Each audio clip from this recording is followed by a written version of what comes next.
তৌহিদ আফ্রিদির গ্রেফতারের পর এবার নতুন এক নাম উঠে এসেছে আলোচনায়, আরএস ফাহিম। অনেকেই প্রশ্ন তুলছেন, যদি তৌহিদ আফ্রিদিকে ধরা যায় তাহলে আরএস ফাহিম কেন এখনও বাহিরে ঘুরে বেড়াচ্ছে? এটা কি তবে আফ্রিদির প্রতি অবিচার নয়?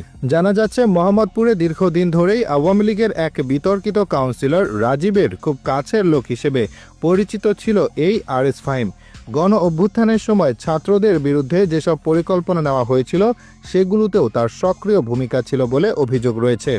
তবে আশ্চর্যের বিষয় হলো, আজ তৌহিদ আফ্রিদি গ্রেফতার হলেও আরএস ফাহিম দিব্যি বাইরে ঘুরে বেড়াচ্ছে। যে ছেলে আওয়ামী লীগের সক্রিয় কর্মী, অভ্যুত্থানের সময় ছিল নীরব, এখন আবার বিভিন্ন জায়গায় ফলোয়ার্স নিয়ে রাজনীতি করার চেষ্টা করছে, তাকে নিয়ে কিন্তু তেমন আলোচনা নেই। প্রশ্ন উঠছে, আফ্রিদিকে ধরলে সমস্যা নেই, কিন্তু ফাহিমকে না ধরার কারণ কি? অনেকে বলছেন, হয়তো ফাহিমকে পরবর্তী রাজনৈতিক খেলার জন্য বাঁচিয়ে রাখা হচ্ছে। কারণ সহজ, ওর তো অনেক ফলোয়ার্স আছে, সেই ফলোয়ার্সদের ভয় দেখিয়ে বা নিয়ন্ত্রণে নিয়ে রাজনৈতিক দলগুলো ভবিষ্যতে নিজেদের কাজে লাগাতে চাইবে। এই স্ট্র্যাটেজি নতুন কিছু নয়, আগে এমনটা অনেকবার ঘটেছে। জনপ্রিয় বা ভাইরাল কন্টেন্ট ক্রিয়েটরদের রাজনৈতিকভাবে ব্যবহার করা আসলে এখনকার অন্যতম কৌশল। তাহলে কি বলা যায় বাংলাদেশ আসলে এক অদ্ভুত দেশ, যেখানে একজনকে গ্রেফতার করা হয় অথচ অপরাধে জড়িত অন্যজনকে ছাড়া হয়?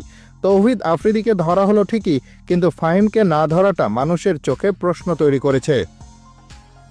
আসলে এ যেন এক নতুন নাটক, যেখানে চরিত্র বদলায় কিন্তু খেলাটা একই থাকে।